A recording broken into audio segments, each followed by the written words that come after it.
Revolusi Prancis pada tahun 1789 sampai tahun 1799. Revolusi Prancis merupakan salah satu peristiwa paling penting dalam sejarah dunia yang berlangsung dari tahun 1789 hingga 1799. Revolusi ini menandai transisi dari monarki absolut ke republik dan memiliki dampak yang luas, tidak hanya di Prancis tetapi juga di seluruh dunia. Ada beberapa faktor yang melatar belakangi terjadinya revolusi Prancis. Yang pertama yaitu krisis ekonomi. Prancis mengalami krisis keuangan yang parah akibat utang besar dari Perang Kemerdekaan Amerika dan pengeluaran kerajaan yang berlebihan. Raja Louis terpaksa menaikkan pajak terutama pada golongan borjuis dan rakyat jelata yang semakin memperburuk ketidakpuasan. Yang kedua yaitu ketidakpuasan sosial. Masyarakat terutama kaum borjuis dan petani merasa tertekan oleh sistem feodal dan hak istimewa aristokrasi sosial dan politik yang lebih adil. Yang ketiga yaitu ideologi pencerahan. Pemikiran para filsuf pencerahan seperti Voltaire dan Rousseau mendorong gagasan tentang kebebasan, persamaan, dan hak asasi manusia yang menjadi landasan bagi gerakan revolusioner. Di mana kronologi peristiwanya? Yang pertama yaitu penyerbuan Bastille pada 14 Juli 1789. Puncak awal revolusi terjadi ketika rakyat menyerbu penjara Bastille untuk mengambil senjata dan membebaskan tahanan. Penyerbuan ini menjadi simbol perlawanan terhadap tirani dan menandai dimulainya revolusi Prancis. Yang kedua yaitu pembentukan National Assembly. Setelah penyerbuan Bastille, perwakilan rakyat membentuk National Assembly yang bertugas merumuskan undang-undang baru. Mereka mengeluarkan Deklarasi Hak Rakyat dan Warga Negara pada Agustus 1789 yang menegaskan prinsip kebebasan dan persamaan. Yang ketiga yaitu penggulingan monarki pada tahun 1792. Monarki absolut di Prancis resmi berakhir dengan eksekusi Raja Louis dan Ratu Marie Antoinette pada tahun 1793. Ini menandai berdirinya Republik Prancis pertama. Yang keempat yaitu era teror pada tahun 1793 dan sampai 1794 di bawah pimpinan Maxime Robespierre dan kaum Jacobin. Periode ini ditandai dengan penangkapan dan eksekusi massal lawan politik menggunakan guillotine. Sekitar 40.000 orang diperkirakan dieksekusi selama periode ini. Yang kelima yaitu kudeta Napoleon pada 1799. Revolusi berakhir dengan kudeta oleh Napoleon Bonaparte pada November 1799. Kemudian mendirikan konsulat dan akhirnya menjadi Kaisar Prancis pada tahun 1804. Meskipun Napoleon membawa stabilitas, pemerintahannya bersifat otoriter, bertentangan dengan cita-cita awal revolusi. Dampak dari revolusi Prancis ini yaitu perubahan sosial dan politik. Revolusi ini mengakhiri sistem feodal di Prancis dan memperkenalkan prinsip demokrasi serta hak asasi manusia yang mempengaruhi banyak negara lain di Eropa dan di dunia.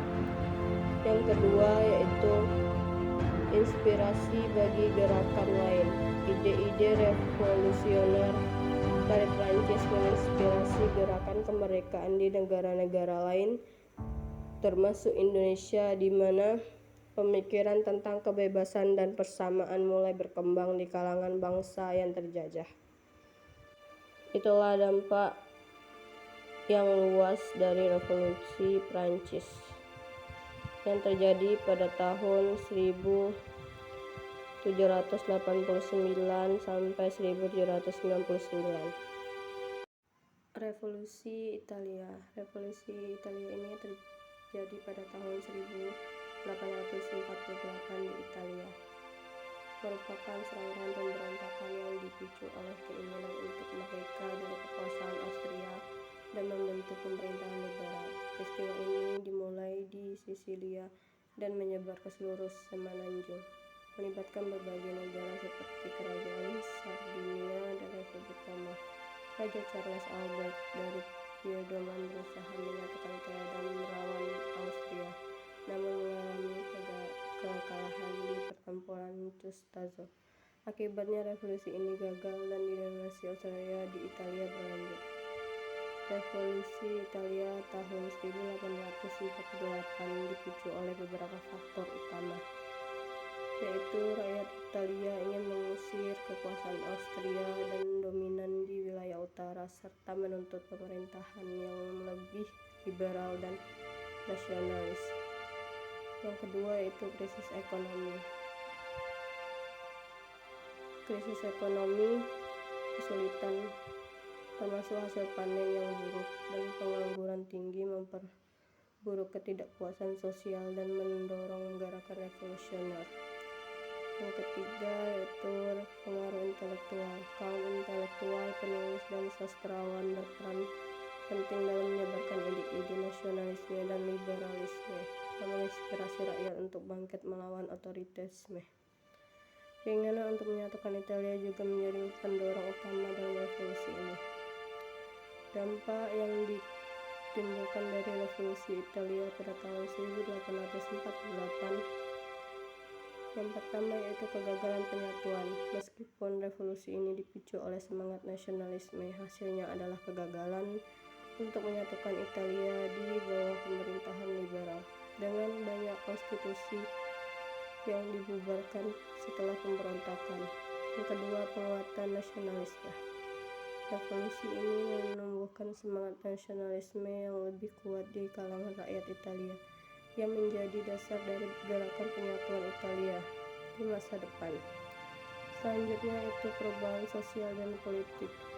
Meskipun perubahan mempengaruhi generasi berikutnya dan mempersiapkan jalan bagi perubahan yang lebih lanjut di Italia.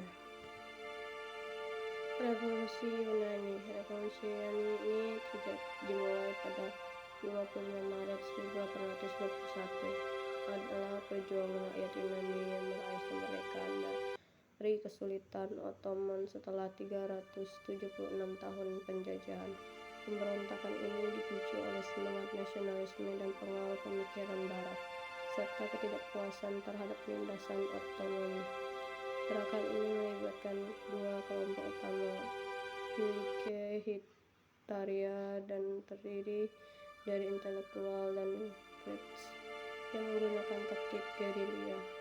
Dukungan dari negara-negara Eropa seperti Inggris, Prancis, dan Rusia membantu Yunani meraih kemerdekaan melalui serangkaian pertempuran hingga diakui secara resmi pada 1832. Penyebab revolusi Yunani ini pada tahun 1821 meliputi penindasan Kesultanan Ottoman.